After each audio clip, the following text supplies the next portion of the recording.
What's going on, guys? Today I'm going to do a quick review of the Streamlight TLR-1. In this review, I'm going to tell you everything that you need to know about this weapon light, including the one thing that I think that you should know before buying. So guys, I got this because I have a SIG P320. I have it for home protection, and obviously I go shooting with it a little bit here and there.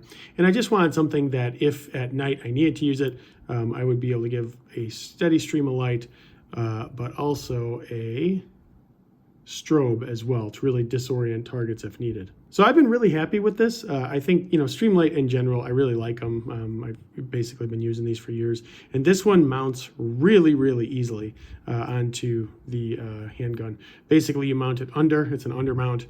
This goes onto the rails right here. And then you can kind of control, like I said, you could kind of control the light while holding your weapon really, really easily with this particular light. Now, in terms of the brightness of this, it is 1,000 lumens, and I'll actually take it outside in a second here and show you what it looks like outside. But it is 1,000 lumens, and it has a runtime of about 1.5 hours in total. It mounts directly to all Glock-style and Picatinny different rails that are out there. And, the fitment in general, I didn't have a problem with it with a P320. Obviously, you'd want to check your firearm with that, but I haven't had an issue at all in terms of mounting it already. Now, one of the things that makes it so easy, like I said, this will mount onto the rail up top here, right? It goes onto the weapon that way. And one of the things that I like is essentially you just unscrew this right here, right? And it gives a little bit of flexibility right here at the top.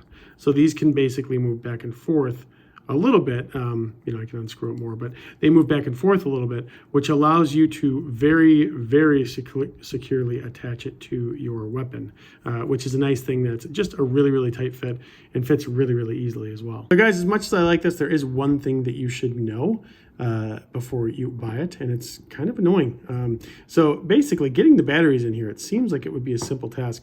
Basically, you unhook this latch here. All right, guys, so I'm going to show you with two hands here how it works. So basically, you unhook this right here, right? And then it unhooks.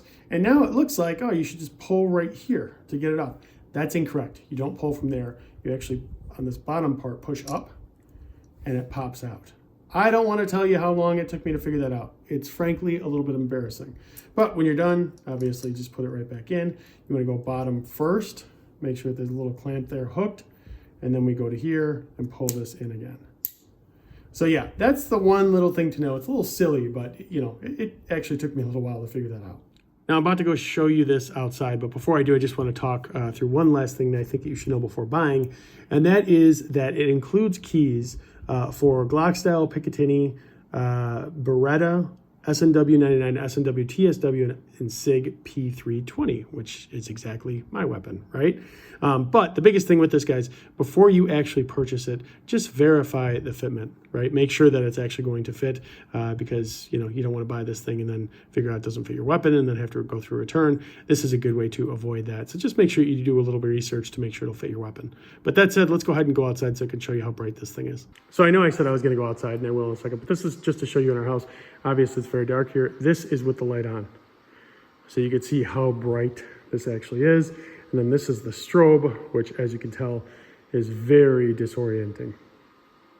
All right, guys, so I showed you inside. This is the outside here, and this is with the light on. You can see how dark and how bright it makes it, right? And again, the strobe feature, if we needed to use it, very, very distracting and, frankly, debilitating. All right, guys, so you've seen it in action. I really like it. And yeah, if you're wondering, definitely recommend. Hope that you enjoy it as much as I do.